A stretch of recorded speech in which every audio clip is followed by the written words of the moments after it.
Breaking news ఏపీలో దివ్యాంగ శక్తి పథకం ప్రారంభమైంది. సీఎం చంద్రబాబు నాయుడు ప్రారంభించిన ఈ పథకం ద్వారా దివ్యాంగులకు ఉచిత బస్సు ప్రయాణ సౌకర్యం లభించింది. ఈ పథకం ప్రారంభించిన అనంతరం మంగళగిరి బస్టాండ్ నుంచి పెనవాక వరకు దివ్యాంగులతో కలిసి ప్రయాణించారు CM Chandrababu, deputy CM Pawan, మంత్రి లోకేష్.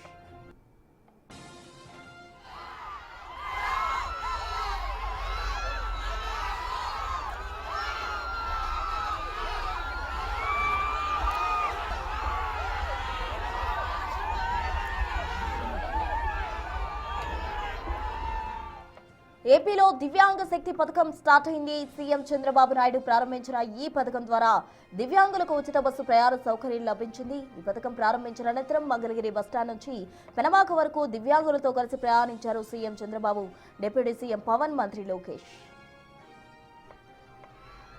ఇదే అంశానికి సంబంధించి పూర్తి డీటెయిల్స్ మా ప్రతినిధి మణికుమార్ అందిస్తారు. మణికుమార్,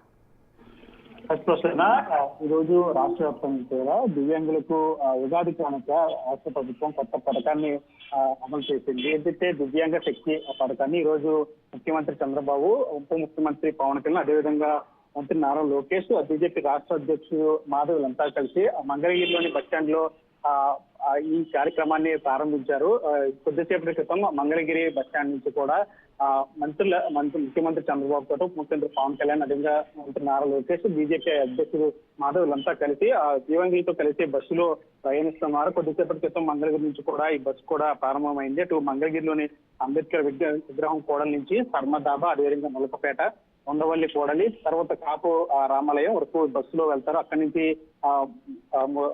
ముఖ్యమంత్రి చంద్రబాబు నివాసానికి ఉండవల్లికి చేరుకుంటారు. అక్కడ ఉండవల్లికి చేరుకున్న తర్వాత ప్రస్తుతం బస్సు ప్రయాణం కొనసాగుతుంది. కొద్దిసేపటి క్రితమే మంగళగిరి నుంచి బస్సు ప్రయాణం అయింది. దివ్యాంగులతో పాటు ముఖ్యమంత్రి చంద్రబాబు, పవన్ కళ్యాణ్, లోకేష్, అదేవిధంగా బీజేపీ రాష్ట్ర అధ్యక్షుడు మాధవ్ అంతా కూడా వెళ్తున్నారు. బస్సులో వెళ్తున్న సమయంలో ప్రయాణంలో దివ్యాంగులతో ముచ్చటించారు ముఖ్యమంత్రి చంద్రబాబు. అయితే రాష్ట్ర వ్యాప్తంగా పాలన ఎలా ఉంది, సంక్షేమ పథకాలు అందుతున్నాయా, ముఖ్యంగా పింఛన్లకు సంబంధించి సమయానికి పెన్షన్లు అందుతున్నాయి, ఇంకా దివ్యాంగులకు రాష్ట్ర వ్యాప్తంగా ఎట్లాంటి సమస్యలు అందుకు కూడా మొత్తం దివ్యాంగులకు సంబంధించి సాధక బాధలను కూడా అడిగి తెలుసుకుంటున్న పరిస్థితి కనిపిస్తూ ఉంది. అటు ముఖ్యమంత్రి నివాసానికి ఉండవల్లి చేరుకున్న తర్వాత ఎవరైతే బస్సులో వచ్చినటువంటి దివ్యాంగులు ఎవరైతే ఉంటారో వాళ్ళందరికీ కూడా ఆత్మీయ విందులు కూడా ఉన్నారు.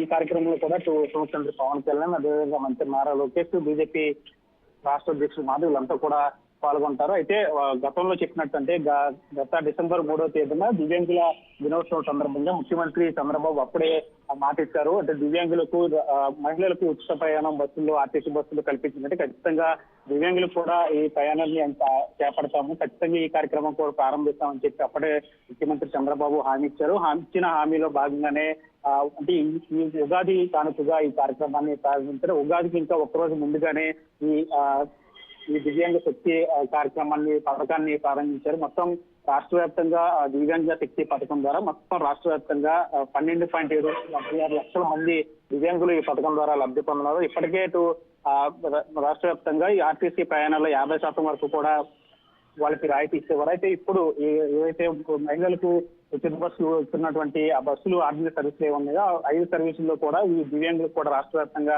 ఉచితంగా టికెట్లు అందించడం, ఉచిత ప్రయాణం కల్పించడం కూడా ఈ రోజు నుంచి కూడా రాష్ట్ర వ్యాప్తంగా ఈ దివ్యాంగ శక్తి పథకాన్ని అమలు చేస్తూ ఉన్నారు. మొత్తం రాష్ట్ర వ్యాప్తంగా 12.7 లక్షల మంది దివ్యాంగులు ఈ లబ్ధి పొందుతుంటారు. వారితో పాటు సహచరులుగా ఎవరైతే వస్తారో వాళ్ళకి కూడా 50% టికెట్లో రాయితీ ఉంటుందని చెప్పి ఇప్పటికే ప్రభుత్వం చెప్పింది. దానికి సంబంధించి కూడా అంటే మొత్తం ఏర్పాట్లను కూడా చేసిన పరిస్థితి. అటు ఏవైతే మహిళలకు ఉచిత బస్సు పథకం అందిస్తూ ఉన్నారో అటు పల్లె వెలుగు కావచ్చు, ఆల్ట్రా పల్లె వెలుగు, అదేవిధంగా express, city, ordinary, metro express, ఈ బస్సులన్నింటిలో కూడా పూర్తిగా కూడా రాష్ట్ర వ్యాప్తంగా దివ్యాంగులందరూ కూడా ఉచితంగా ప్రయాణం కల్పిస్తారు. ఇక్కడి నుంచి కూడా ఏదైతే ఉగాదికి కానుకగా ఈ కార్యక్రమాన్ని ప్రారంభించినట్టు కూడా చేస్తూ ఉంది. ఇప్పటికే ముఖ్యమంత్రి చంద్రబాబు ఇచ్చిన హామీ మేరకు ఇచ్చిన మాట ప్రకారం ఆయన ఈ రోజు ఈ కార్యక్రమాన్ని ప్రారంభించారు. మొత్తం రాష్ట్ర వ్యాప్తంగా కూడా ఈ కార్యక్రమం నేటి నుంచి కూడా అమలవుతూ ఉంటుంది. మొత్తం 12.7 లక్షల మందికి, 76 లక్షల మందికి దివ్యాంగులకు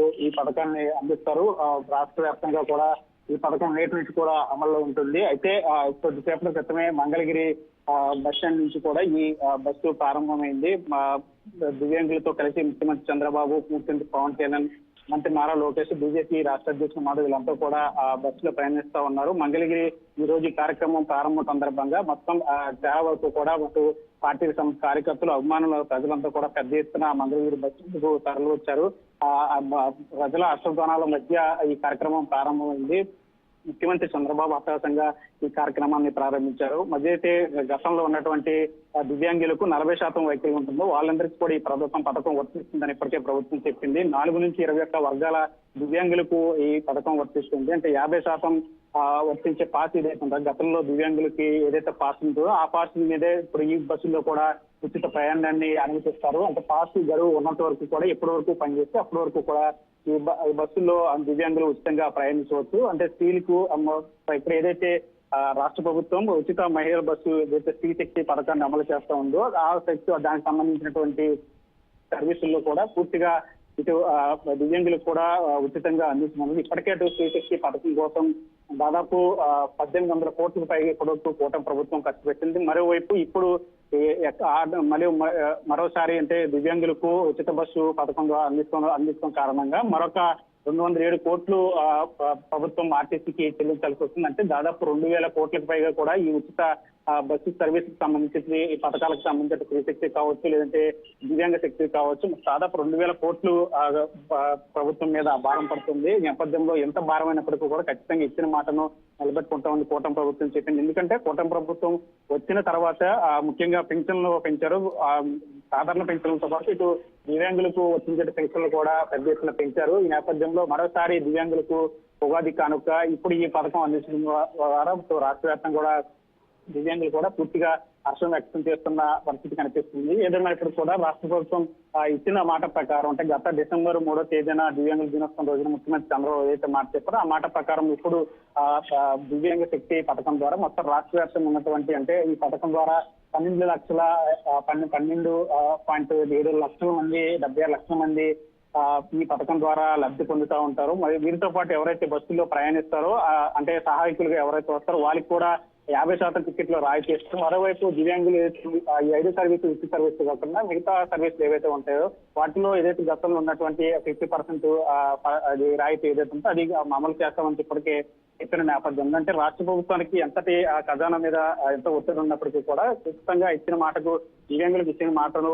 కష్టపడి ఉన్నటువంటి కూటమి ప్రభుత్వం ఈ రోజు ఈ పథకానికి శ్రీకారం చుట్టింది. మంగళగిరిలోని ఆర్టీసీ బస్ స్టాండ్ నుంచి కూడా ఈ పథకం ప్రారంభమైంది. రాష్ట్ర వ్యాప్తంగా కూడా అటు ఎమ్మెల్యేల నియోజకవర్గాల్లో కూడా ఎక్కడికక్కడ ఆర్టీసీ బస్ స్టాండ్లో ఎమ్మెల్యేల ఆధ్వర్యంలో కూడా ఈ కార్యక్రమాన్ని నియోజకవర్గాల వారికి కూడా ప్రారంభించారు. ఇప్పటికైతే ముఖ్యమంత్రి చంద్రబాబు ప్రస్తుతం ఆర్టీసీ బస్సులో దివ్యాంగులతో కలిసి ప్రయాణిస్తూ ఉన్నారు. ఈ ప్రయాణంలో అటు ఉప ముఖ్యమంత్రి పవన్ కళ్యాణ్, మంత్రి నారా లోకేష్, బీజేపీ రాష్ట్ర అధ్యక్షుడు మాధవ్ పత్రులంతా కూడా బస్సులో వెళ్తా ఉన్నారు.